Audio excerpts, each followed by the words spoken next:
الحمد لله وكفى وسلام على عباده الذين اصطفى أما بعد فأعوذ بالله من الشيطان الرجيم بسم الله الرحمن الرحيم إذا الشمس كورت وإذا النجوم انكدرت وإذا الجبال سيرت وإذا العشار عطلت وإذا الوحوش حشرت وإذا البحار سجرت وإذا النفوس صفقت. گزشتہ ہفتے قیامت کے تعلق سے تذکرہ فرمایا تھا اور فرمایا تھا یوم یفر المرء من اخیہ و امہ و ابیہ.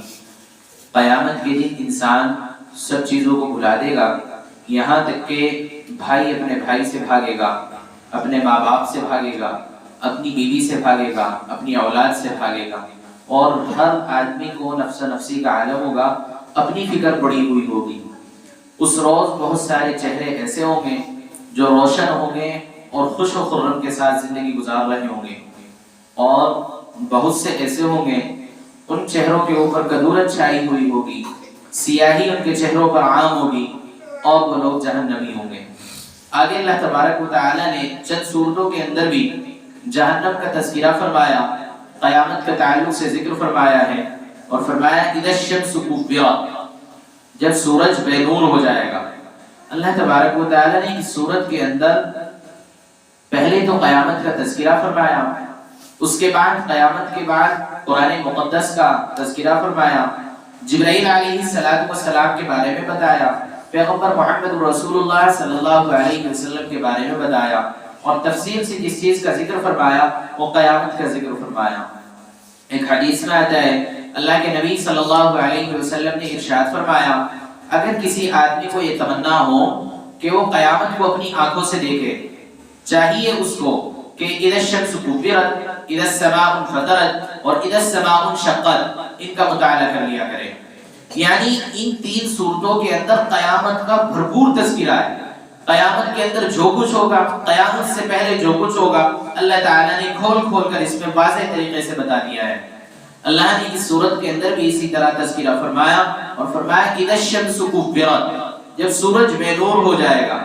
اور سورج ایک سائنسی رپورٹ کے مطابق اپنی آدھی زندگی گزار چکا ہے، آدھی زندگی باقی رہ گئی ہے. اور جیسا کہ بھی چندریان 3 چلا تھا تو اس وقت رپورٹیں آئی تھی کچھ سائنسدانوں کی، تو انہوں نے بتایا تھا کہ جو سورج ہے یہ ہم سے تقریباً 14 کروڑ اور 93 لاکھ کلومیٹر دوری پر ہے. 14 کروڑ 93 لاکھ کلومیٹر دوری پر ہے، اور یہ سورج اتنا بڑا ہے کہ اس میں ہماری جیسی 13 لاکھ دنیا بس سکتی ہیں. اتنا بڑا سورج ہے. اللہ نے اس کو فرمایا، آپ اندازہ لگا سکتے ہیں، اللہ نے اسی کو فرمایا اذا الشمس کورت، جب سورج بے نور ہو جائے گا، جب سورج اپنی پوری زندگی مکمل کر لے گا تو ظاہر سی بات ہے اس کی روشنی ختم ہو جائے گی، اور جب سورج کی روشنی ختم ہو جائے گی تو اس دنیا کا جو ہے اینڈ ہو جائے گا. اللہ نے اسی کو فرمایا اذا الشمس کورت، جب سورج کو لپیٹ لیا جائے گا یعنی اس کی روشنی ختم ہو جائے گی. وَإِذَا النُّجُومُ انْكَدَرَتْ، اور جب سب ستارے جھڑ پڑیں گے. یہ جو ستارے ہیں یہ اللہ تبارک و تعالی نے فرمایا ٹوٹ ٹوٹ کر گر جائیں گے زمین کے اندر. ایک روایت میں آتا ہے یہ جو چاند سورج اور ستارے ہیں اللہ تبارک و تعالی ان کو لپیٹے گا، اور لپیٹنے کے بعد سمندر کے اندر ڈال دے گا. پھر آگے اللہ نے اس کو فرمایا وَإِذَا الْجِبَالُ سُيِّرَتْ، اور جب پہاڑوں کو چلا دیا جائے گا. ایک وقت آئے گا یہ جو آج اللہ نے زمین کے اوپر کیلیں ٹھوک رکھی ہیں پہاڑوں کی، قیامت کے آنے سے پہلے اللہ تبارک و تعالی ان کیلوں کو اکھاڑ دے گا، اور یہ روئے زمین پر اس طرح چلیں گے جس طرح روئی اڑتی پھرتی ہے، اس طرح پہاڑ چلتے ہوئے پھریں گے. تو اللہ تبارک و تعالی نے فرمایا وَإِذَا الْجِبَالُ سُيِّرَتْ، اور جب پہاڑوں کو چلایا جائے گا. وَإِذَا الْعِشَارُ عُطِّلَتْ، اور جب 10 مہینے کی گاون اونٹنیاں چھوٹتی پھریں گی. عرب کے یہاں ایک دستور تھا، ان کے یہاں شوق تھا اونٹنیوں کو پالنے کا، لیکن وہ جب 10 مہینے کی گاون ہو جاتی تھی تو ان کے پاس ہمیشہ رہنے لگ جاتے تھے. ان کو بے انتہا محبوب ہو جاتی تھی وہ، کیونکہ آنے والے وقت میں اس کا دودھ بھی استعمال ہوتا اور پھر وہ بچے سے بھی وہ کام لیتے. تو کیا فرمایا وَإِذَا الْعِشَارُ عُطِّلَتْ، قیامت کے آنے سے پہلے جب نفخہ اولا ہوگا. 6 چیزیں ہیں جو نفخہ اولا ہونے سے پہلے، یعنی سور 2 مرتبہ پھونکا جائے گا. پہلی مرتبہ جب سور پھونکا جائے گا تو اس میں 6 چیزیں ہوں گی. پہلی چیز تو سورج بے نور ہو جائے گا، اس کو لپیٹ دیا جائے گا. یہ جو ستارے ہیں یہ ٹوٹ کر گر پڑیں گے اور پہاڑوں کو چلا دیا جائے گا، اور 10 مہینے کی قیامت اٹھنیاں جو ہوں گی وہ کیا کریں گے؟ چھٹتی ہوئی پھریں گی۔ وَإِذَا الْوُحُوشُ حُشِرَتْ، اور جب سب وحشی جنگلی جانوروں کو ایک جگہ جمع کر دیا جائے گا۔ ظاہر سی بات ہے ابھی بھی کوئی آفت مصیبت آتی ہے یا سیلاب آتا ہے تو جنگل میں سے جانور باہر نکل کر عام انسانوں کے پاس آنا شروع ہو جاتے ہیں۔ یہ سردی کے موسم میں آپ دیکھ لیجئے جانور جنگل چھوڑ کر گرمی کی طرف، شہر کی طرف بھاگے آتے ہیں، تو اللہ نے اسی کو فرمایا وَإِذَا الْوُحُوشُ حُشِرَتْ، اور جب سب وحشی جانور، جنگلی جانور ایک جگہ جمع ہو جائیں گے۔ وَإِذَا الْبِحَارُ سُجِّرَتْ، اور جب دریاؤں کو بھڑکا دیا جائے گا۔ ایک وقت آئے گا جتنے سمندر ہیں دنیا کے اندر سارے کے سارے ایک سمندر بن جائیں گے، جتنے دریا ہیں، نہریں ہیں، سب کے سب خشک ہو کر ایک سمندر میں مل جائیں گے۔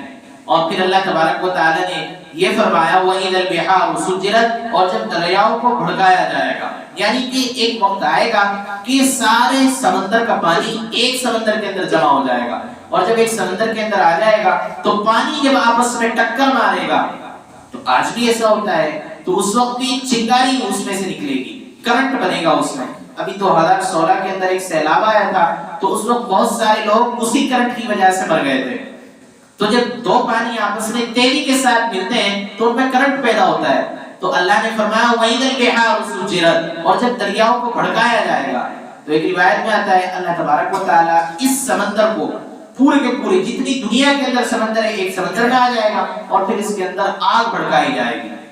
وَإِذَا النُّفُوسُ زُوِّجَتْ، اور جب ایک ایک کر کے اکٹھا کر دیا جائے گا، جمع کر دیا جائے گا، ہر آدمی کو جمع کر دیا جائے گا۔ مسلمان کا جماعت الگ ہوگی، کافروں کی جماعت الگ ہوگی، منافقوں کی جماعت الگ ہوگی، یہودیوں کی جماعت الگ ہوگی، عیسائیوں کی جماعت الگ ہوگی۔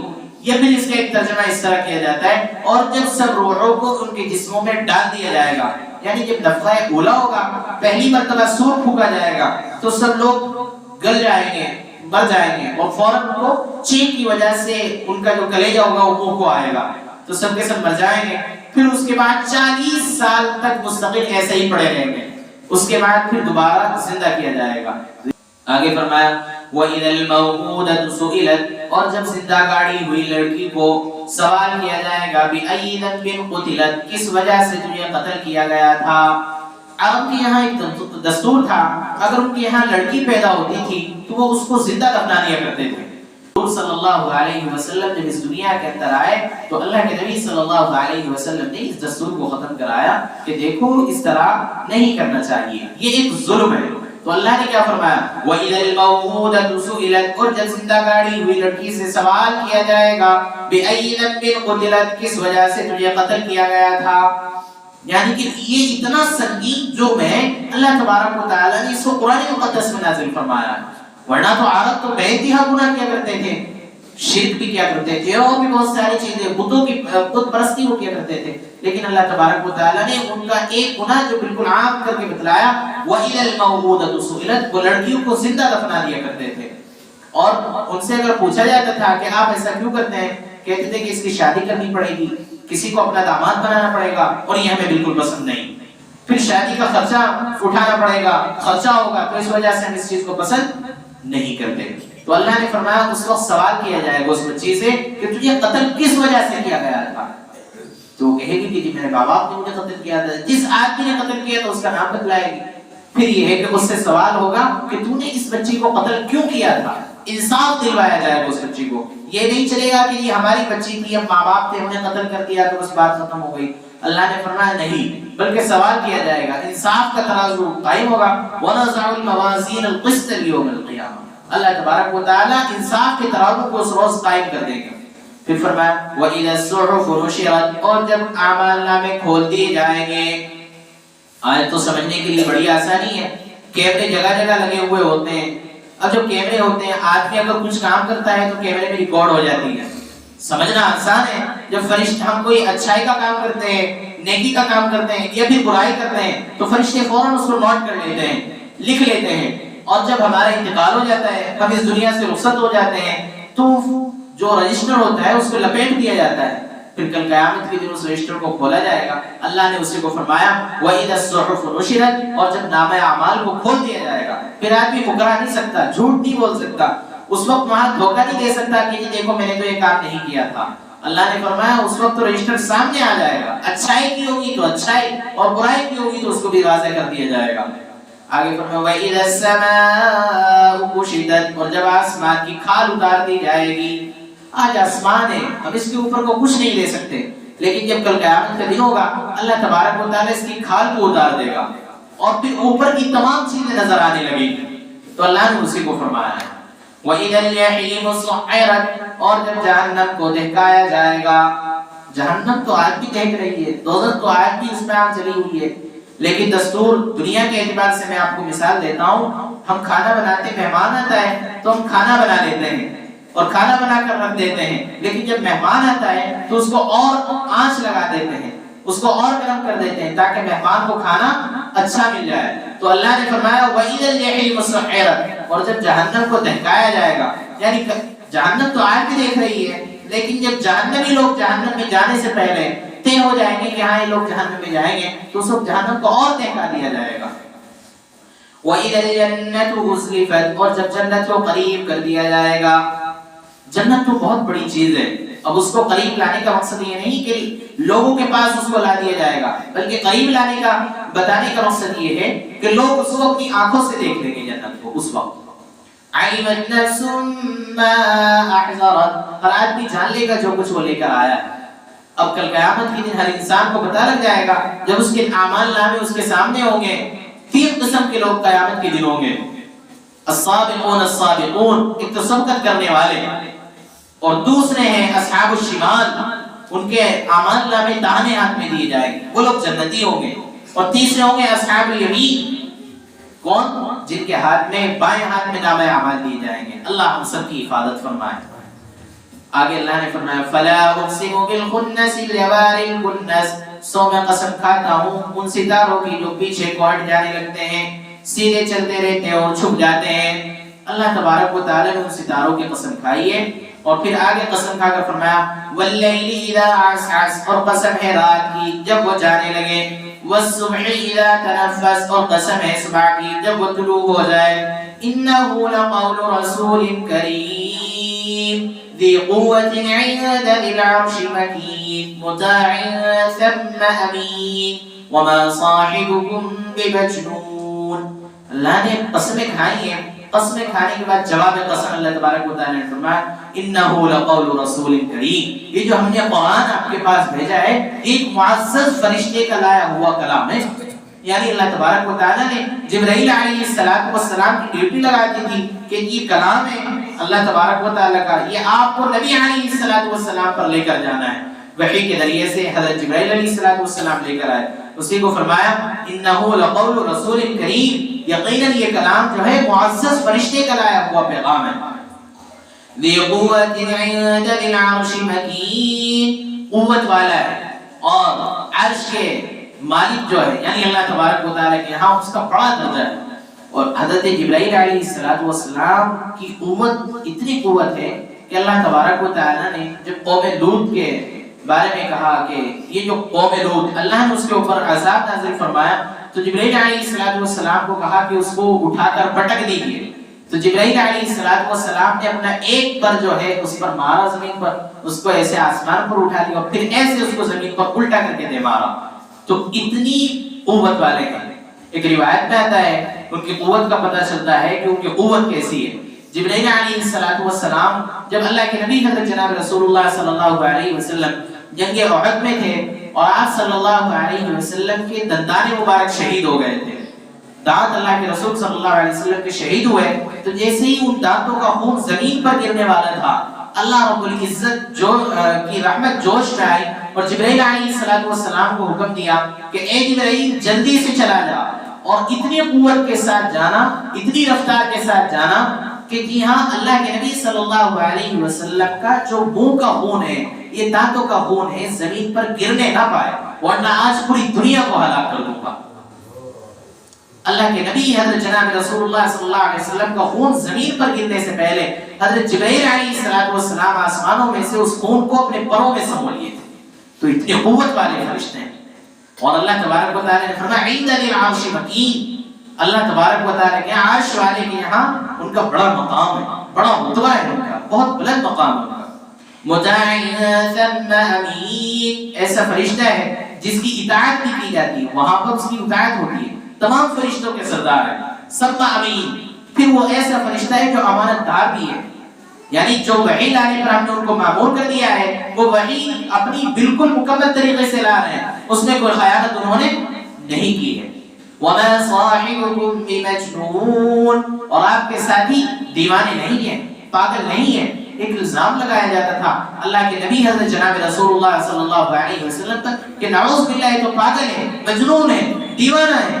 حضور صلی اللہ علیہ وسلم کو اللہ تبارک و تعالیٰ نے جب یہ الفاظ کہتے ہوئے لوگوں کو سنا کہ اللہ کے نبی پر یہ الزام لگایا جا رہا ہے، اس کی تردید فرمائی اور فرمایا وَمَا صَاحِبُكُمْ بِمَجْنُونَ، یہ جو آپ کے ساتھی آپ کے ساتھ رہنے والے کوئی پاگل نہیں ہے، دیوانے نہیں ہیں.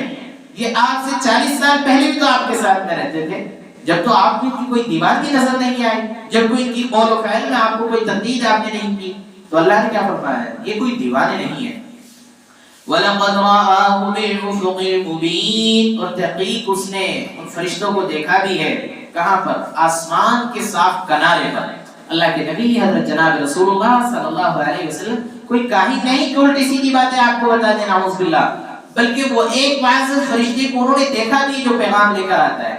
اور روایت کے اندر آتا ہے اللہ کے نبی حضرت جناب رسول اللہ صلی اللہ علیہ وسلم نے حضرت جبرائیل علیہ السلام کو 2 مرتبہ ان کی اپنی اصلی حالت میں دیکھا ہے.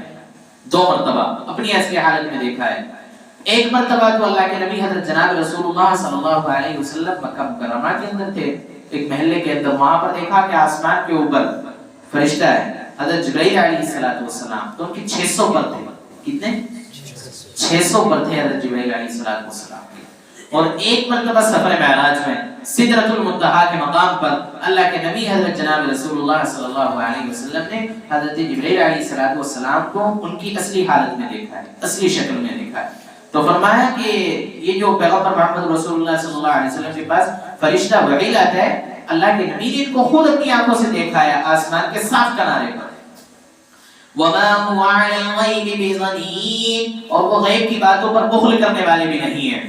کاہن ہوتے تھے جیسا کہ آج کل بھی ہوتے ہیں، وہ کیا کرتے ہیں جھوٹی خبریں لوگوں کو بتا دیتے ہیں، ذرا سی گردن جھکائے اور کہہ دیا فلاں بات ایسی ہے، فلاں بات ایسی ہے، اور وہ کیا کر لیتے ہیں اس پر پھر معاوضہ بھی لیتے ہیں. لاؤ جی اتنی فیس ہماری ہو گئی، یہ فیس دے دیجیے. اللہ کے نبی صلی اللہ علیہ وسلم کو اللہ تبارک و تعالیٰ نے کہا کہ وما هو علی الغیب بضنین، جو وحی ان کے اوپر لائی جاتی ہے کہ اس میں بخل نہیں کرتے، جیسی لا دی گئی ایسی کی ایسی یہ تمہیں سنا دیتے ہیں، پڑھ کر بتا دیتے ہیں کہ کیسی وحی کے اوپر نازل ہوئی ہے. پھر آگے فرمایا وما هو بقول شیطان الرجیم، اور یہ کوئی شیطان مردود کی کہی ہوئی بات نہیں ہے. ایک مرتبہ اللہ کے نبی حضرت جناب رسول اللہ صلی اللہ علیہ وسلم پر کچھ دن کے لیے وحی نہیں آئی، تو ام جمیل یہ کہنے لگی ابو لہب کی بیوی کہ اس کے پاس جو کوئی شیطان آتا تھا اور اس کا شیطان کہاں گیا، وہ اب اس کو باتیں نہیں بتا رہا ہے نعوذ باللہ. تو اللہ نے کیا فرمایا وما هو بقول شیطان الرجیم، یہ کوئی شیطان مردود کی کہی ہوئی بات نہیں ہے. فَأَيْنَ تَذْهَبُونَ، اب اللہ نے قرآن کی سچائی جبرائیل علیہ السلام کے بارے میں بتانے کے بعد، پیغمبر محمد رسول اللہ صلی اللہ علیہ وسلم کے بارے میں بتانے کے بعد فرمایا فَأَيْنَ تَذْهَبُونَ، جب آخرت کے بارے میں بھی ان کو بتا دیا، جناب رسول اللہ صلی اللہ علیہ وسلم کے بارے میں بتا دیا، وحی لانے والے فرشتے کے بارے میں بتا دیا، قرآن کی سچائی کو بھی بتا دیا، تو اب اللہ کہہ رہا ہے فَأَيْنَ تَذْهَبُونَ، تو تم کدھر جا رہے ہو؟ کیوں اس کی سچائی کو قبول نہیں کر لیتے؟ کیوں پیغمبر محمد رسول اللہ صلی اللہ علیہ وسلم پر ایمان نہیں لے آتے؟ فَأَيْنَ تَذْهَبُونَ، تو تم کہاں جا رہے ہو، کہاں بھٹک رہے ہو؟ سچائی کو دیکھنے کے بعد بھی تم جھوٹے راستے پر چل رہے ہو، حقائق کو جاننے کے بعد بھی آپ کو چھپا رہے ہو، جی ان سے چھپ رہے ہو، قبول نہیں کر رہے ہو. اللہ نے فرمایا فَأَيْنَ تَذْهَبُونَ، تو تم کہاں جا رہے ہو؟ إِنْ هُوَ إِلَّا ذِكْرٌ لِلْعَالَمِينَ، یہ نصیحت نامہ تو دنیا جہان کے لوگوں کے لیے، یہ کسی عام آدمی کے لیے، خاص آدمی کے لیے نہیں ہے، بلکہ تو تمام انسانیت کے لیے اللہ تبارک و تعالیٰ نے نازل فرمائی ہے قرآن مقدس. اللہ تبارک و تعالیٰ نے اس کو نصیحت نامہ فرمائی، یہ نصیحت ہے دنیا جہان کے لوگوں کے لیے. کسی ایک آدمی کے لیے نہیں، کسی ایک خاص انسان کے لیے نہیں، بلکہ تو تمام عالمی انسانیت کے لیے اللہ تبارک و تعالیٰ نے نازل فرمائی ہے۔ لمن شاء منکم ان یستقیم، جو سیدھا راستے پر چلنا چاہے وہ اس کو اختیار کر لے، یعنی اس راہ کو قبول کر لے، اس قرآن مقدس کو اپنے سینے سے لگا لے، پیغمبر محمد رسول اللہ صلی اللہ علیہ وسلم کی باتوں کو مان لے۔ وما تشاءون الا ان يشاء الله رب العالمین، اور تم نہیں چاہ سکتے مگر جس کو تو اسی کو فرمایا وما تشاءون الا ان يشاء الله رب العالمین، تمہارے چاہنے سے کچھ نہیں ہو سکتا، جب تک اللہ نہ چاہے اس وقت تک تم ہدایت پر آ نہیں سکتے۔ اب تم کہہ رہے ہو کہ ہدایت تو بس ہمارے پاس آ گئی ہے، اب ہمارا دل کرے گا تو اپنا لیں گے، نہیں دل کرے گا تو نہیں اپنائیں گے۔ تو اللہ نے کیا فرمایا؟ تمہارے چاہنے سے کچھ نہیں ہوتا، اگر اللہ نے چاہ دیا تو تبھی کچھ ہوگا۔ یعنی ہدایت تو اللہ کے پاس ہے، وہ جس کو دینا چاہے دے گا اور جس سے لینا چاہے تو لے لے گا۔ تو اللہ تبارک و تعالیٰ نے اس سورت کے اندر جو قیامت کے تعلق سے ذکر فرمایا اور پھر قرآن مقدس کے بارے میں تذکرہ فرمایا۔ بہرحال اب اس کا لفظ ترجمہ کر لیتے ہیں۔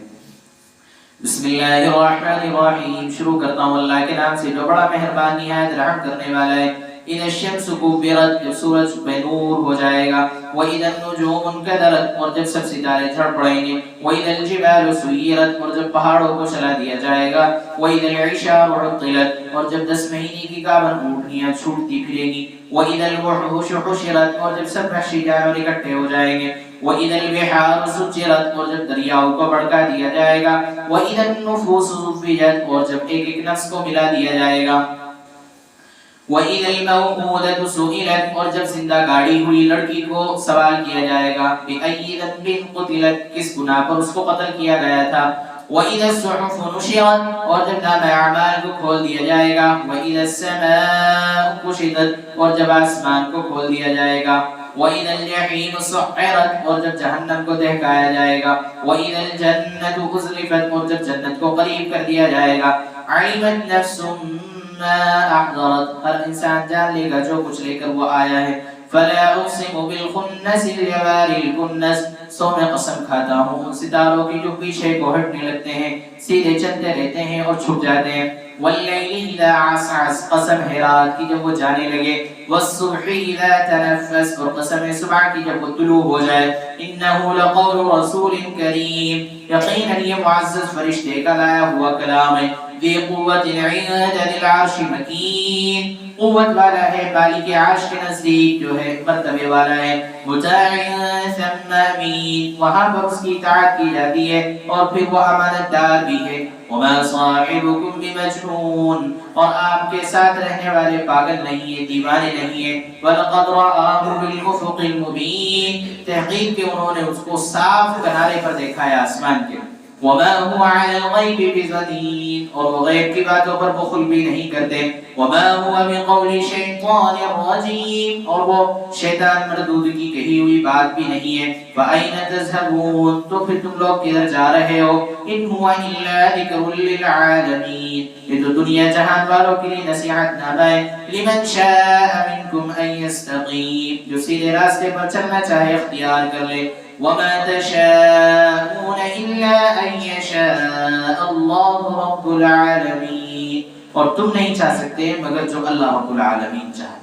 اللہ تعالیٰ عمل کی توفیق عطا فرمائے، جو غلط